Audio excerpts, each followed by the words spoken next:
तो एनसीईआरटी सबसे पहले बताती है मेल रिप्रोडक्टिव सिस्टम। तो मेल में क्या क्या पढ़ने वाले हो, मेल में आपका टारगेट क्या है, समझना मेरी बात। मेल में आपका टारगेट क्या है, क्या क्या कवर करने वाले हो मेल वाले पार्ट के अंदर। मेल में आप टेस्टिस कवर करने वाले हो, पेयर ऑफ टेस्टिस, ठीक है। मेल में पेयर ऑफ टेस्टिस कवर करने वाले हो, मेल में एसेसरी डक्ट कवर करने वाले हो, मेल में ग्लैंड्स कवर करने वाले हो, और मेल के अंदर एक्सटर्नल जेनाइटेलिया कवर करने वाले हो। सर ये कैसे कवर करने वाले हैं, बताता हूं अभी। टेस्टिस की बात आती है तो टेस्टिस क्या है, it is a primary sex organ. ये तो डिटेल में कराऊंगा ये आपको, प्राइमरी सेक्स ऑर्गन, ठीक है। अगर आपसे कहा जाए कि मेल सेक्स एसेसरी डक्ट कौन से होते हैं, तो 4 डक्ट पढ़ाऊंगा मैं। सेक्स एसेसरी डक्ट में 4 डक्ट ध्यान रखने, डिटेल में आगे पढ़ाऊंगा। इसमें आपको ध्यान रखना रटी टेस्टिस,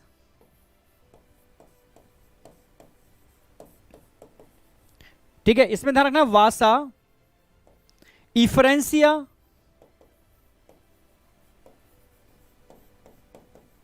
इसमें ध्यान रखना एपिडिडाइमिस, एपिडिडाइमिस जो टेस्टिस के ऊपर होता है, डिटेल में लेके आऊंगा अभी, ठीक है। बस एक समरी बता रहा हूं कि यहां ये 4 चीजें आएंगी इसके अंदर।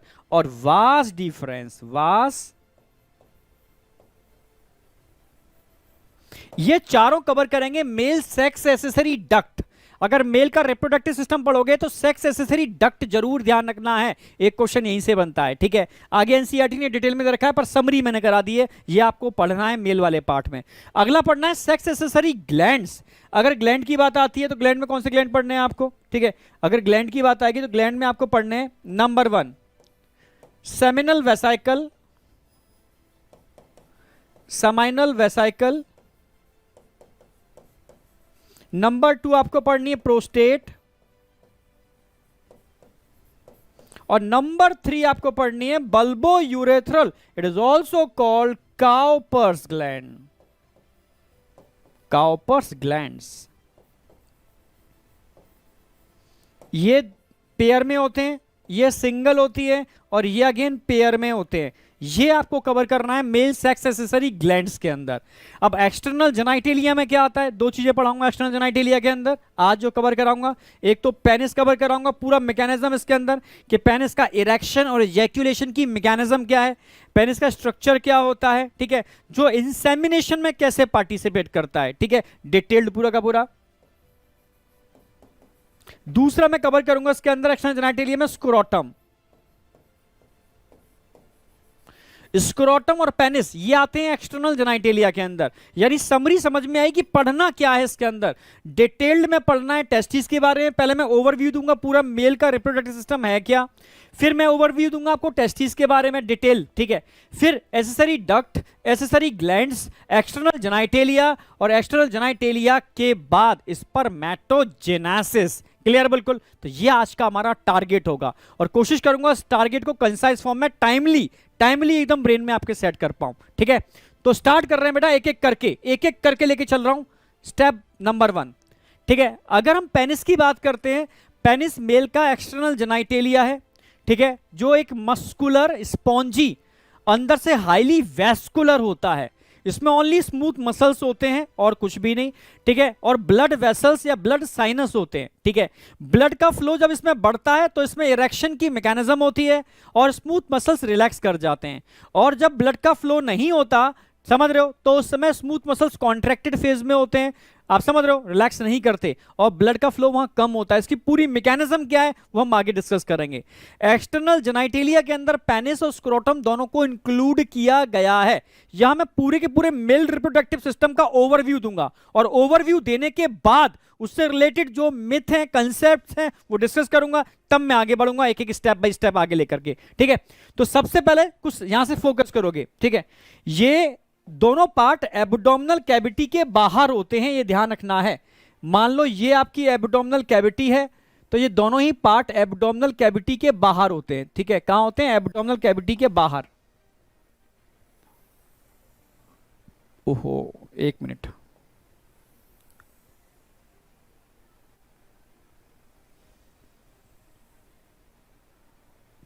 ये स्किन हो गई, और ये स्किन इस तरीके से फोल्डेड होती है, फोल्डेड स्किन होती है, ठीक है। तो ये आपकी एब्डोमिनल कैविटी होगी, अंदर वाला पार्ट, ये बाहर निकला हुआ पार्ट है, इसलिए बोलेंगे ये एब्डोमिनल कैविटी के बाहर होगा, एब्डोमिनल कैविटी के बाहर होगा, ये एब्डोमिनल कैविटी आपकी।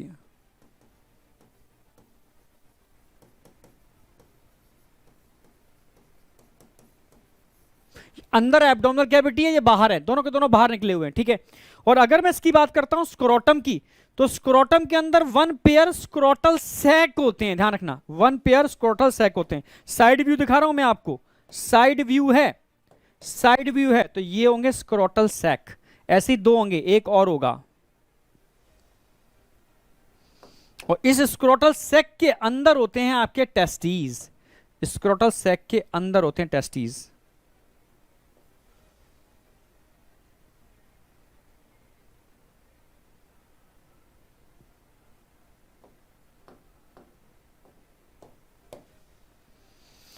स्क्रोटल सैक के अंदर होते हैं टेस्टीज, और टेस्टीज के जस्ट ऊपर होता है एपिडिडाइमिस।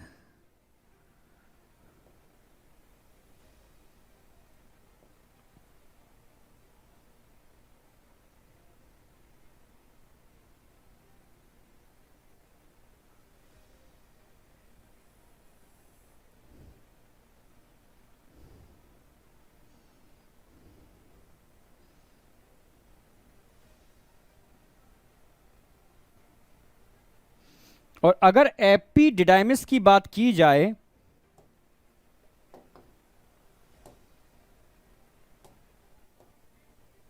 ये एपिडाइमिस है, व्हाइट कलर का स्ट्रक्चर दिख रहा है, एपिडाइमिस है। और एपिडाइमिस से डक्ट निकल रही है वास डिफरेंस, समझना मेरी बात। तो एक्चुअल में यहां जो दिख रहा है, मैं एक्सप्लेन कर देता हूं, ठीक है। ये है स्क्रोटम,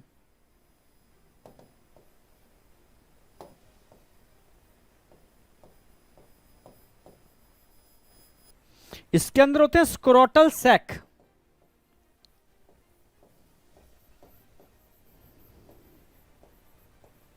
समझ रहे हो। स्क्रोटम के अंदर क्या होते हैं, स्क्रोटल सैक, जो क्या होते हैं 1 पेयर होते हैं, 1 पेयर, 1 पेयर, एक जोड़ी। सर कैसे, मानो ये स्क्रोटम है, ये स्क्रोटम के अंदर ये एक स्क्रोटल सैक हो गया, ये दूसरा स्क्रोटल सैक हो गया, और हर एक स्क्रोटल सैक में 1 पेयर क्या होते हैं, टेस्टीज। ये फ्रंट व्यू हो गया, सामने से देखोगे टेस्टीज को कुछ ऐसे दिखेंगे। स्क्रोटम एक सिन का पाउच है, 2 स्क्रोटल सैक हैं, और हर एक स्क्रोटल सैक में एक एक टेस्टीज होती है। आप समझ रहे हो, हर टेस्टिस के लिए एक सेपरेट स्क्रोटल सैक होता है, हर टेस्टिस के लिए एक सेपरेट स्क्रोटल सैक होता है, समझे। हाँ, तो इस तरीके से टेस्टिस इन स्क्रोटल सैक के अंदर होते हैं। साइड व्यू है, एक टेस्टिस उस साइड में होगी, ठीक है। अब ध्यान से देखोगे तो यहां पर आपको एक डक्ट दिख रही है, इसको बोलेंगे वास डिफरेंस। अच्छा, एक चीज और दिखा दूं, एपिडिडाइमिस, और यहां से निकल रही है वास डिफरेंस। इसको डिटेल में आगे पढ़ाऊंगा। एपिडाइमिस, और उसके ऊपर से निकल रही है वास डिफरेंस, वास। यहां तक कोई डाउट, वास डिफरेंस तक कोई डाउट। एनसीईआरटी का एक एक डायग्राम कवर करूंगा मैं, टेंशन मत करना, ठीक है। यहां तक डाउट नहीं होना चाहिए आपको, ठीक है। और यहां से एक डक्ट नजर आ रही है आपको, कैनाल नजर आ रही है, इसके अंदर एक कैनाल नजर आ रही है, ये कैनाल पूरी पूरी, ये कैनाल, इसको क्या बोलते हैं, इस कैनाल को, ठीक है, जहां से वास डिफरेंस पास आउट हो रही है, इसको बोलते हैं इनग्विनल कैनाल। क्या बोलते हैं बेटा इसको, भाई इनग्विनल कैनाल। और इस कैनाल से जो अकेली वास डिफरेंस नहीं है, ये पूरी कॉर्ड की फॉर्म में है, ये एक्चुअल में पूरी कॉर्ड है। मैं डायग्राम बना के दिखा रहा हूं, ये पूरी एक कॉर्ड है, बंच है, बहुत सारे टिब्यूल्स का एक बंच है, गुच्छा है, कॉर्ड लाइक स्ट्रक्चर, ये पूरा गुच्छा है जो इससे पास आउट हो रहा है, इस कैनाल से पास आउट हो रहा है, ये पूरा गुच्छा है। इस कैनाल के लिए टर्म यूज करते हैं इनग्विनल कैनाल, और इस गुच्छे को बोलते हैं स्पर्मेटिक कॉर्ड। आप समझने की कोशिश करना। तो ये कैनाल देख रहे हैं, कैनाल, इसको तो बोलते हैं इनग्विनल कैनाल।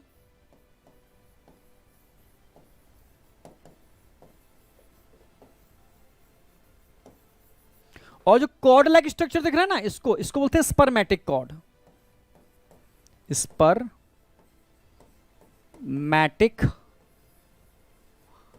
कॉर्ड। अब आराम से समझना एक एक चीज को, बहुत आराम से। ये सारे स्ट्रक्चर एक्स्ट्रा एब्डोमिनल होते हैं, एब्डोमिनल कैविटी के बाहर होते हैं, पहली बात। क्लियर है बिल्कुल। एब्डोमिनल कैविटी के बाहर होते हैं, अंदर नहीं होते, इसलिए इनको एक्सटर्नल जेनाइटेलिया बोलते हैं। टेस्टिस स्क्रोटम, स्किन के पाउच होते हैं, स्क्रोटम में होते हैं। स्क्रोटम एब्डोमिनल कैविटी के बाहर होता है। अंदर का टेम्परेचर, बॉडी टेम्परेचर, क्योंकि स्पर्मेटोजेनेसिस के लिए लो टेम्परेचर की रिक्वायरमेंट होती है। बॉडी टेम्परेचर से कितना लो आपसे पूछे, आप बोलोगे 2 से लेकर के 2.5, समझ रहे हो ना, लो टेम्परेचर। क्योंकि यहां पर क्या है, टेस्टीज, ये क्या है, टेस्टीज, मैं लिख दे रहा हूं टेस्टीज। टेस्टिस का एक्स्ट्रा एब्डोमिनल है, क्या है ये, एक्स्ट्रा एब्डोमिनल। भाई क्यों है ये एक्स्ट्रा एब्डोमिनल, क्योंकि ये मेंटेन करते हैं लो टेम्परेचर। कितना लो टेम्परेचर, 2 से लेकर के 2.5 degree Celsius low from body से लगभग 2 से लेकर के 2.5 डिग्री लो टेम्परेचर मेंटेन करते हैं। क्योंकि देखो, अगर टेस्टिस इंट्रा एब्डोमिनल होते, ठीक है, तो बॉडी टेम्परेचर पर स्पर्मेटोजेनेसिस में प्रॉब्लम होती। तो नेचर ने क्या किया, टेस्टिस को बाहर कर दिया। अब इनका टेम्परेचर बॉडी टेम्परेचर से लगभग 2 से लेके 2.5 कम रहता है, जो स्पर्मेटोजेनेसिस के लिए एसेंशियल है। अगर इतना नहीं रहेगा तो स्पर्मेटोजेनेसिस नहीं हो पाएगी, और हाई टेम्परेचर पर टेस्टिस में कैंसर भी हो सकता है, स्टेरिलिटी भी आ सकती है। आप समझना मेरी बात को। इसलिए नेचर ने टेस्टिस को एक्स्ट्रा एब्डोमिनल रखा, ठीक है। साथ में यहां कुछ मसल्स भी होते हैं, ठीक है, स्क्रोटम और कह सकते हो एब्डोमिनल कैविटी को कनेक्ट करने के लिए। जब ठंडी का टाइम होता है, बाहर का एटमॉस्फेयर ठंडा होता है, तो ठंड के एटमॉस्फेयर में स्पर्मेटोजेनेसिस रुक जाएगी। तो टेम्परेचर को मेंटेन करना है, तो टेस्टिस कहां चले जाते हैं, नियर द एब्डोमिनल कैविटी, अपने टेम्परेचर को मेंटेन करने के लिए। ठंडी के टाइम पर आप अलाओ, आग जलती है उसके पास आ जाते हो ना हाथ सेकने के लिए, ऐसे ही ये गर्म रहने के लिए टेस्टिस कहां जाते हैं, नियर द एब्डोमिनल कैविटी। इन समझ रहे हो कैसे, तो जब ठंडी का मौसम होता है, ठीक है, आप समझ रहे हो ना मेरी बात, हाँ, उस समय। और जब समर सीजन होगा, गर्मी का मौसम होगा, उस समय ये क्या चले जाएंगे, ठीक है, कह सकते हो अवे फ्रॉम एब्डोमिनल कैविटी, उससे दूर चले जाते हैं। आप समझ रहे हो, विंटर के टाइम पर ये नियर द एब्डोमिनल कैविटी होते हैं, और समर के टाइम पर अवे फ्रॉम एब्डोमिनल कैविटी होते हैं। तो ये एलिवेशन ऑफ टेस्टिस में भी हेल्प करते हैं। कुछ मसल्स होते हैं अंदर, क्रीमास्टर मसल्स, ठीक है, और डार्टोस मसल्स, पर वो आपके सिलेबस में नहीं है क्योंकि एनसीईआरटी ने उसको हटा दिया है, ठीक है, तो मैंने भी डिलीट कर दिया है, ठीक है। बस बेसिक कंसेप्ट पता होना चाहिए। ये एक्स्ट्रा एब्डोमिनल होते हैं, टेस्टिस का एलिवेशन टेम्परेचर को मेंटेन करने में हेल्प करता है। एक्स्ट्रा एब्डोमिनल इसलिए होते हैं क्योंकि स्पर्मेटोजेनेसिस की लो टेम्परेचर की रिक्वायरमेंट होती है। कितना लो, 2 से लेकर 2.5, समझ रहे हो।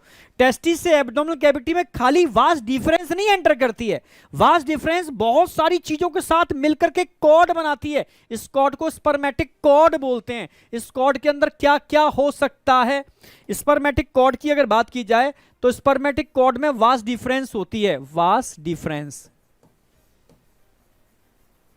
इसमें वास्ट डिफरेंस के साथ साथ कुछ मसल्स भी होते हैं, मसल्स। इसमें ब्लड वेसल्स भी होते हैं, ब्लड वेसल्स। इसके अंदर लिम्फ वेसल्स भी होते हैं, लिम्फ वेसल्स। इसमें नर्व्स भी होते हैं। बहुत सारी चीजों के मिलने से गुच्छा बनता है, इसको स्पर्मेटिक कॉर्ड बोलते हैं। आप समझ रहे हो, जो इस कैनाल से पास आउट होती है, इस कैनाल को इनग्विनल कैनाल बोलते हैं, इनग्विनल कैनाल बोलते हैं। आप समझ रहे हैं मेरी बात, क्या बोलते हैं इसको, इनग्विनल कैनाल। कोई डाउट, कोई डाउट। अब ये कैनाल जो होती है, कभी कभी देखा होगा ना, कुछ लोग रेलवे स्टेशन पे देखे होंगे, कुली एक गमछा लेते हैं और गमछे को कमर पे बांध लेते हैं। गमछे को कुली क्या करता है, कमर पे बांधता है। गमछे को कुली कमर पे क्यों बांधता है, देखा कभी? या जिम के अंदर आपने देखा होगा, लोग हैवी वेट लिफ्टिंग जो करते हैं, वो कमर पे एक बेल्ट बांधते हैं हैवी वेट लिफ्टिंग के टाइम पर। आप समझ रहे हो, हाँ, कमर पे एक बेल्ट बांधते हैं हैवी वेट लिफ्टिंग के टाइम पर। या आपने देखा होगा गल्ला मंडी के अंदर लोग जब गेहूं के बोरे उठाते हैं, तो अपना गमछा उतारा और उठा के कमर पर टाइट कर लिया। और तुम सबको बता रहा हूं मैं, अगर कभी कोई वेट उठाना हो ठीक है, एक कभी कभार एक बार उठा लिया कोई दिक्कत नहीं है, पर अगर ये वेट रेगुलरली उठाना है तो कमर को टाइटली बांध करके, कमर का स्पेशली वो रीजन, ठीक है, लोअर एब्डोमिनल कैविटी टाइटली बांध करके तब उठाना। नहीं तो कभी कभी क्या होता है, प्रेशर की वजह से इंगुइनल कैनाल खुल जाती है और आपकी जो इंटेस्टाइन होती है ना, वो इस इंगुइनल कैनाल में आके फंस जाती है। इसको बोलते हैं इंगुइनल हर्निया। तो इंगुइनल हर्निया ना हो जाए, हर्निया वैसे कारण बहुत सारे हैं। जन्म के टाइम पर, भाई जन्म के टाइम पर टेस्टिस इंट्रा एब्डोमिनल होते हैं, जब जन्म होता है तो टेस्टिस डिसेंड करते हैं स्क्रोटम के अंदर, और कभी कभी डिसेंडिंग के बाद ये कैनाल बंद नहीं हो पाती, तब भी इंगुइनल हर्निया हो जाता है। आपको कोई अफसोस नहीं होगा देख करके यार 1 साल के बच्चे को भी इंगुइनल हर्निया है। हमें तो पता था कि वेट उठाने पर होता है ना, 1 साल के बच्चे को भी इंगुइनल हर्निया हो सकता है, जन्म के साथ बच्चे को भी इंगुइनल हर्निया हो सकता है, मेल में भी इंगुइनल हर्निया हो सकता है। आप समझना मेरी बात। और हर्निया कई टाइप के होते हैं, फीमेल्स को भी हर्निया हो सकते हैं। आप समझ रहे हो, अगर फीमेल भी कमर पर बेल्ट नहीं बांधेंगे तो उनकी लोअर एब्डोमिनल कैविटी, अगर core muscles lower abdominal cavity weak है तो फट जाती है और ये इंटेस्टाइन एब्डोमिनल कैविटी में कहीं पर भी बाहर निकलना चालू हो सकते हैं, मतलब स्किन और उसके बीच में बल्ची अपीयरेंस आ जाती है, उठा हुआ हिस्सा नजर आता है। आप समझ रहे हो, अगर किसी के लोअर एब्डोमिनल कैविटी में कुछ उठा हुआ भाग आ रहा है और दबाने पर वो अंदर जाता है या बल्ची अपीयरेंस आ रही है, इट इज अ हर्निया।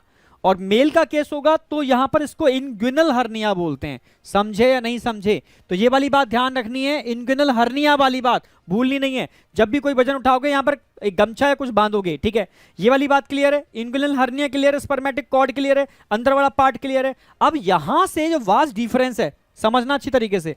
अब यहां एक डक्ट होती है, इसको इजैक्यूलेटरी डक्ट बोलते हैं, इजैक्यूलेटरी डक्ट, ये ऐसे, और ये इजैक्यूलेटरी डक्ट एक ग्लैंड के साथ मिलती है, ये ग्लैंड की एक डक्ट है, और यहां से ये एक एम्पुला होता है, एम्पुला फूला हुआ पार्ट, और यहां से वास्ट डिफरेंस कनेक्टेड होती है। ये वास्ट डिफरेंस आई, ये ऐसे, ये स्ट्रक्चर एग्जैक्ट होता है। वास्ट डिफरेंस यहां से होती हुई, यहां से होती हुई, ठीक है, और यहां यूरिटर, यूरिटर और होता है, यूरिटर से कॉइल बनाती है, यहां से होती हुई इस एम्पुला में खुलती है। एम्पुलरी डक्ट और इस ग्लैंड की डक्ट मिलकर के कॉमन डक्ट बनाते हैं, इसको बोलते हैं इजैक्यूलेटरी डक्ट। क्या बोलते हैं इसको? Ejaculatory duct.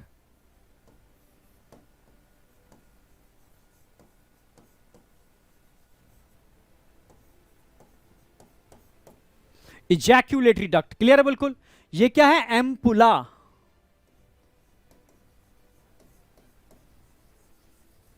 इसमें स्पर्म स्टोर होते हैं, स्टोरेज ऑफ स्पर्म का काम करता है, स्पर्म को स्टोर करने का काम करता है, ठीक है, ठीक है। अब ये क्या है? सेमिनल वेसाइकल, यहां क्यों दिख रही है?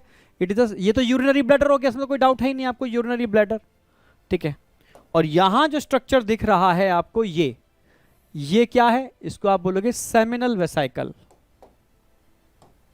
Seminal vesicle, seminal vesicle.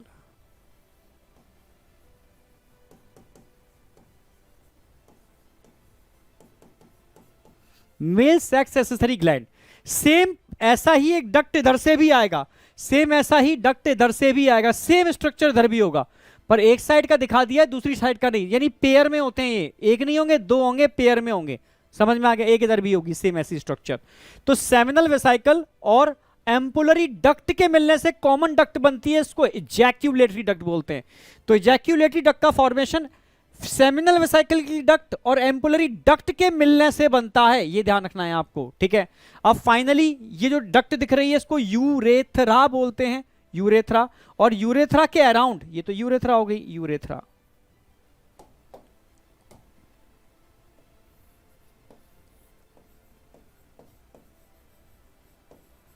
और यूरेथ्रा के अराउंड आपको ग्रीन और पिंक कलर के टिश्यू दिख रहे हैं, दिख रहे हैं ना? इनको इरेक्टाइल टिश्यू बोलते हैं, इरेक्टाइल टिश्यू,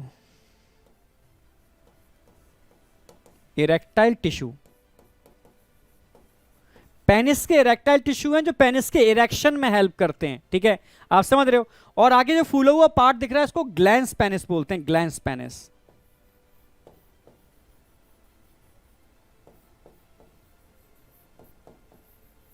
और इस ओपनिंग को यूरेथ्रल मिएटस,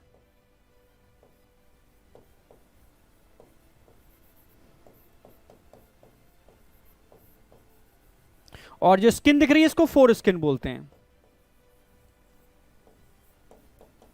फोर स्किन जो ग्लैंस पेनिस को कवर करके रखती है, एक लूज फोल्ड होता है, इसको प्रीप्यूज भी बोलते हैं, ठीक है। कई रिलीजन्स के अंदर इसको कट करके निकाल दिया जाता है, सर्कमसीजन बोलते हैं, ठीक है। या कई बच्चे ऐसे होते हैं जो जन्म के टाइम पर, ठीक है, जन्म के टाइम पर ये एक्चुअल में ये फोल्ड अटैच रह जाता है ग्लैंस पेनिस से, तो ग्लैंस पेनिस से अलग नहीं हो पाता, ग्लैंस पेनिस परमानेंटली स्किन से चिपका रह जाता है। आप समझना मेरी बात, यानी प्रीप्यूस या ये फोर स्किन का फोल्ड ग्लैंस पेनिस को नीचे तक नहीं ला पाता, समझ लो, ग्लैंस पेनिस ओपन नहीं हो पाता, समझो एक तरीके से। तो ऐसे बच्चों में भी सर्जरी से इसको रिमूव किया जाता है आगे जाकर के, जब वो बच्चे, ठीक है, 8 साल 10 साल 15 साल जो भी है उस एज पर हो जाए, तो डॉक्टर एक सर्कमसीजन करके उस स्किन को हटा देता है परमानेंटली, ठीक है। कई ये रिलीजियस भी होता है, ठीक है, आप समझ रहे हो, और ये नॉन रिलीजियस भी होता है, कोई प्रॉब्लम होने से या ये फोल्ड मूव ना कर पाने की वजह से, अटैच रह जाने की वजह से भी इसको हटाया जाता है। क्लियर है बिल्कुल। तो ये ध्यान रखना है, फोर स्किन, ठीक है, यूरेथ्रल मिएटस, मिएटस मतलब होता है ओपनिंग, ग्लैंस पेनिस, ठीक है, इस इरेक्टाइल टिश्यू का ही जो फूला हुआ पार्ट है, स्पॉन्जी पार्ट है, ठीक है, इसको ग्लैंस पेनिस बोलते हैं, पेनिस का टर्मिनल पार्ट, ठीक है, जो इंसेमिनेशन में हेल्प करता है, ठीक है, हाईली स्पॉन्जी होता है। क्लियर है। और यहां दोनों ही इरेक्टाइल टिश्यू स्पॉन्जी हैं, ठीक है, इरेक्टाइल टिश्यू आपके सामने, यूरेथ्रा आपके सामने है। अब यहां मेल सेक्स एक्सेसरी ग्लैंड्स के अंदर खाली सेमिनल वेसाइकल नहीं है, एक ग्लैंड और है यहां पर जो हमें ड्रॉ करनी है।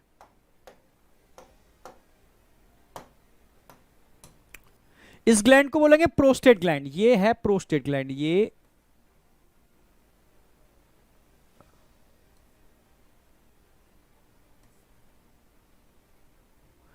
येलो कलर की ग्लैंड बनाई है ना, ये एक सिंगल ग्लैंड होती है प्रोस्टेट ग्लैंड, सिंगल है प्रोस्टेट ग्लैंड बोलेंगे इसको, प्रोस्टेट।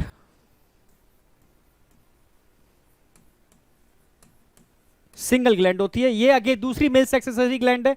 और ये पेयर में जो दिख रहे हैं ना, इसको बोलते हैं काउपर्स या बल्बो यूरेथ्रल,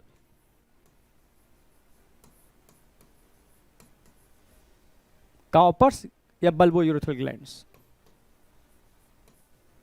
ये भी पेयर में होते हैं। यानी तीनों सेमिनल वेसाइकल, प्रोस्टेट और काउपर्स, ये तीनों gland male sex accessory glands हैं। ये क्लियर हो गया, ग्लैंड्स वाला की पोजीशन क्लियर हो गई आपको, ठीक है।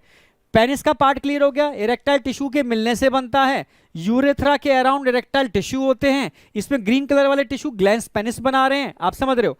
और इसकी टर्मिनल ओपनिंग को यूरेथ्रल मिएटस बोलते हैं, और ग्लैंस पेनिस को कवर करने के लिए एक स्किन होती है, इसको प्रीप्यूस या फोर स्किन बोलते हैं, जो इसको एक लूज फोल्ड होता है जो हट भी जाता है और फिर अगेन ऊपर आ जाता है, जो इसको कवर करने का काम करता है। मैंने बताया रिलीजियस भी इसको रिमूव किया जाता है, ठीक है। और अगर ये ग्लैंस पेनिस से अटैच हो जाए, परमानेंटली चिपक जाए इसमें, समझ रहे हो, इसके टिश्यू बर्थ के टाइम पर ही चिपके रह जाए या इनमें मूवमेंट ना हो पाए, तो सर्कमसीजन करके इसको हटाया जाता है। दो चीजें आपको ध्यान रखनी है इसके अंदर। तो इस डायग्राम में कोई भी डाउट हो तो मुझे बताओ, एक एक चीज मैंने एनसीईआरटी की क्रिस्टल क्लियर करने की कोशिश की है, कोई भी क्वेश्चन आपका बच नहीं सकता, एनसीईआरटी बेस्ड, ठीक है, एनसीईआरटी बेस्ड एकदम क्लियर है। मैं आगे बढ़ रहा हूं, यहां तक कोई डाउट है बेटा?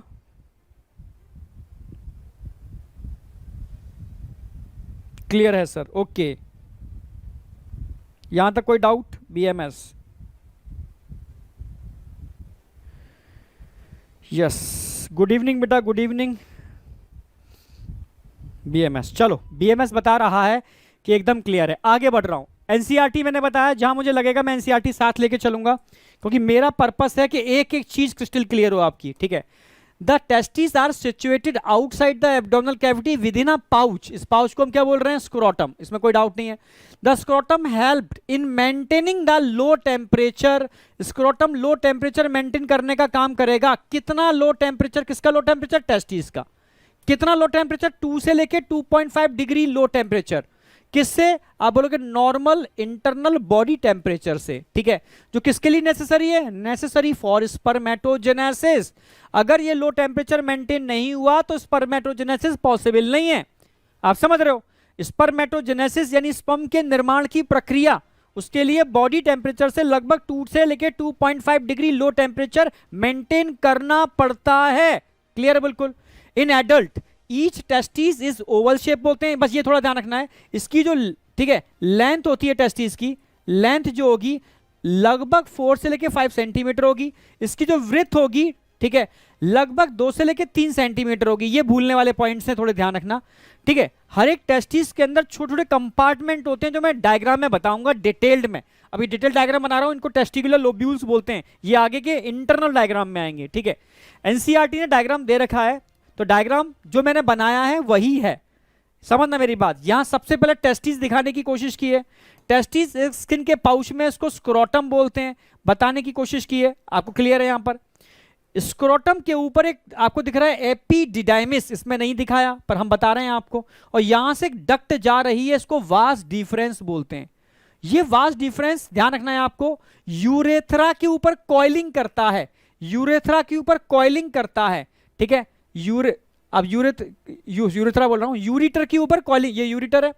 यही वास डिफरेंस यहां से जाता है और यूरिटर के ऊपर कॉइलिंग करता है। कॉइलिंग करके इस तरीके से तब ये इजैक्यूलेटरी डक्ट में ओपन करता है। ठीक है, यूरिटर के ऊपर कॉइलिंग करता हुआ जाता है और फाइनली इजैक्यूलेटरी डक्ट का फॉर्मेशन करता है। आप समझ रहे हो? सेमिनल वेसाइकल के साथ मिलकर के। तो पैरेलल में आपको सेमिनल वेसाइकल दिख रहा होगा। तो वास डिफरेंस की एम्पुलरी डक्ट, सेमिनल वेसाइकल की डक्ट दोनों मिलकर के कॉमन डक्ट बनाती हैं। इस कॉमन डक्ट को हम इजैक्यूलेटरी डक्ट बोलते हैं। कोई डाउट? यहां तक क्लियर है? और इजैक्यूलेटरी डक्ट खुलती कहां पर है? आप बोलोगे ये खुलती है यूरेथ्रा में। यूरेथ्रा में। और यूरेथ्रा उसके चारों तरफ मिलने वाले टिश्यू, इरेक्टाइल टिश्यू के मिलने से क्या बनता है? पेनिस। और यहां 3 मेल सेक्स एसेसरी ग्लैंड्स हैं। कितनी है बेटा? 3। कौन कौन सी ग्लैंड्स हैं? ठीक है, एक तो है सेमिनल वेसाइकल, सेमिनल वेसाइकल दिख ही रही है आपको। दूसरी प्रोस्टेट दिख रही है आपको। और तीसरी आपको यहां नहीं दिख रही। ओके, इन्होंने नहीं दिखाई, कोई दिक्कत नहीं। ठीक है, यूरिटर यूरिनरी ब्लैडर तो क्लियर है। बल्बो यूरेथ्रल, जिसको काउपर्स ग्लैंड भी बोलते हैं, दिखा रखा है, ये रखा है बल्बो यूरेथ्रल या काउपर्स ग्लैंड, इसी को हम काउपर्स ग्लैंड भी बोलते हैं।